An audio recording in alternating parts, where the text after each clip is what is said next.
get your popcorn ready as we talk about ball. Angry Cowboys Fan Podcast, and it's on. Get your popcorn ready as we talk about ball. Angry Cowboys Fan Podcast, and it's on. And it's on. And it's on. What's going on, Cowboys Nation and Angry Cowboys fans around the world? Y'all know who it is. It's your man, the Angry Cowboys Fan, and you have tuned into the Angry Cowboys Fan Podcast, the place to find my raw and uncut in podcast form. Honestly, right now, the past two quarterbacks that the Dallas Cowboys have had, they have been a blessing. They have been a godsend. We lucked out on the quarterback position with Tony Romo and Dak Prescott. Man, Tony Romo was a magician. I used to love watching Tony Romo in the pocket, the way he escaped the pocket, the way he extended plays, the way he would find Jason Witten out there somewhere. Man, Tony Romo was the shit. Dak Prescott, the same thing. Two great quarterbacks that the Dallas Cowboys fans really took for granted. I took Tony Romo for granted. And when he went down to that injury, to that season-ending injury, well, it wasn't a season-ending injury. It was going to take him out for a number of weeks into the season. Dak Prescott came in. I was so torn. He went on that tear. The Dallas Cowboys, they won so many games in a row.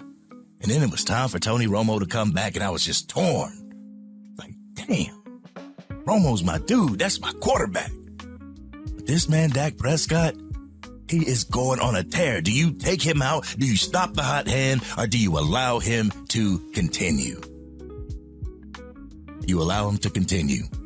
We had something in our backup quarterback position. Kellen Moore goes down. Tony Romo goes down. Dak Prescott comes in, and Dak Prescott goes off. Man. It was something to see, Cowboys Nation. Y'all saw it too. It was something to see. It was very beautiful to see. That's the type of dilemma you want to have as a Dallas Cowboys fan. A quarterback that could just go in and just take the reins, keep it pushing, and we make it to the playoffs. It was beautiful. Now, you fast forward 10 years into the future, Dak going on his 10th season as the Dallas Cowboys signal caller. Hasn't gotten to an NFC championship. Well, led the Dallas Cowboys to an NFC championship. Hadn't led the Dallas Cowboys to a Super Bowl appearance or a Super Bowl victory. Has been really dominant in the regular season. We expect in our 6th round draft picking Joe Milton to carry that torch. See, what I have an issue with, I don't have an issue with moving on from Dak Prescott when the time calls for it, because right now I feel that man is at the tippy top of his prime. Get the pieces necessary in order for him to shine. And that's on both sides of the ball. That's not just your offense. Deck your offense out while leaving holes in your defense, hoping that your offense can carry the weight of the defense not being able to stop the run. You feel what I'm saying? And people, they talk about the whole, well, you expect the Dallas Cowboys to have all these superstar players. Yes, I do. Yes, I truly do. I truly do, because I want my Dallas Cowboys to be the monstars out there. I want them to be imposing their will on every single team, no matter if it's offensive or defensive. I want them to be that team. Why can't we have that? The Philadelphia Eagles had it. The Denver Broncos had it when DeMarcus Ware left the Dallas Cowboys to go to Denver Broncos. It was there with Von Miller. They had it. Why can't we have it? And they had an aging quarterback in Peyton Manning. Let's not get it twisted. Peyton Manning is one of the GOATs. He is one of the best of my time watching football. He belongs on that Mount Rushmore to me, but that's at the twilight of his career.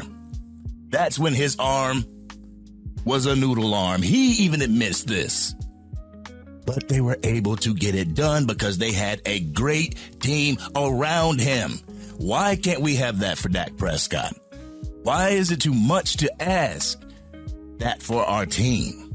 Because at the end of the day, if you have that surrounded Dak Prescott, you have that in your team, and your team is going to go to a championship and potentially win. It's not going to be Dak Prescott holding up the damn trophy by himself. He's not going to be out there in the Super Bowl celebrations. It's not going to be just him in that Super Bowl, that victory parade that we have in Dallas. It's not just going to be him. It's going to be the entire team. Even the practice squatters, they're going to be out there. Bling, bling, we got the ring.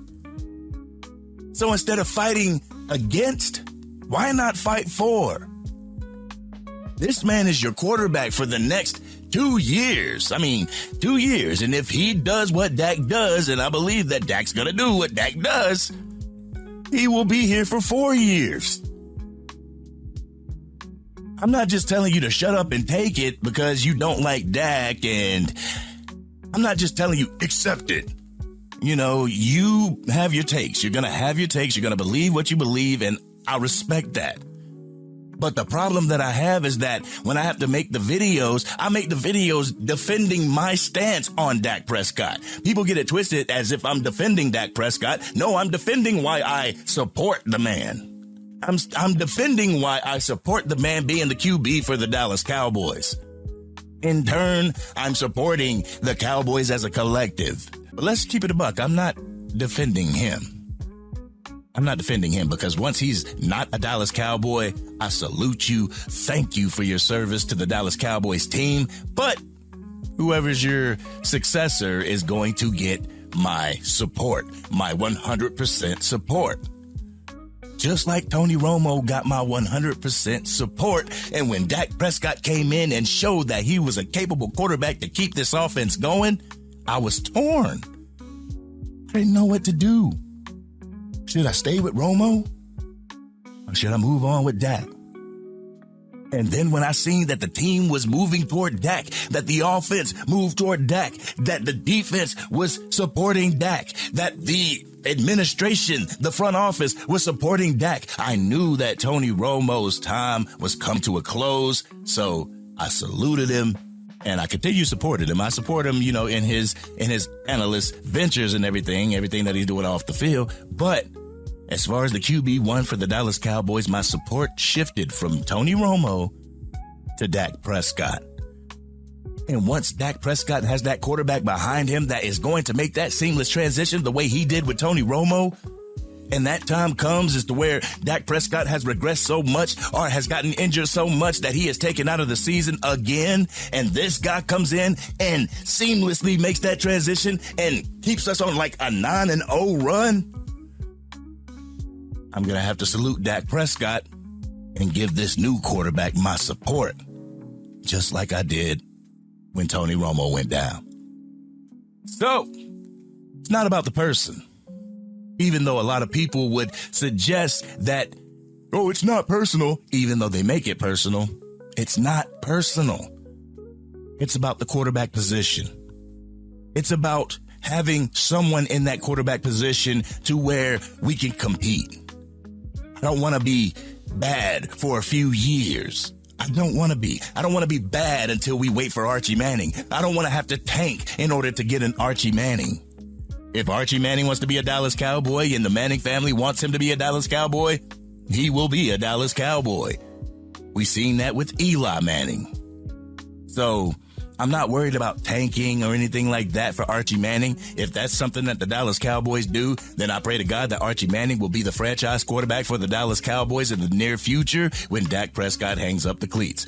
But I feel Dak Prescott is a really good quarterback, a great quarterback for Archie Manning to learn from.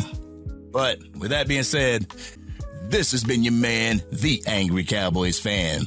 Cowboys Nation, I wanted to give you the Angry Cowboys Fan Podcast because it's been a while. Like I said, it's been a really hectic month. But I wanted to give you an episode, let y'all know where my head was, let y'all know where I stand when it comes to the Dallas Cowboys and my defense of Dak Prescott, or the defense of my take. You know what I'm saying? We got a lot more to talk about, but I have to get ready for a graduation party.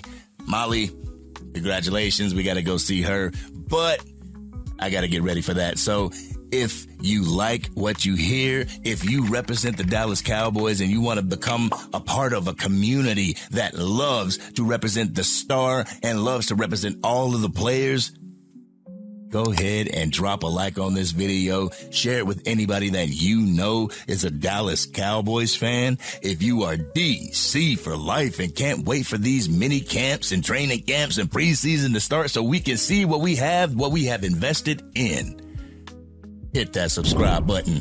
Hit the bell to be notified whenever I go live, release a video, podcast episode, film breakdown, or Madden 25 or college football 25 gameplay. Here I am. I got this hoodie on, the Angry Cowboys Fan hoodie on, and it's hot in the mofo. You can see sweat going down my face and everything, but I got to get off here, go ahead, take a shower and stuff, get ready for the day, and I hope you are ready for the day.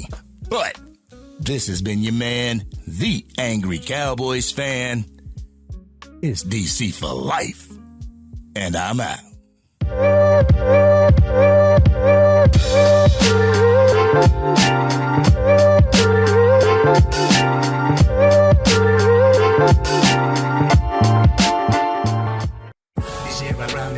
Dang, Angry Cowboys fan, you done made it through the entire video.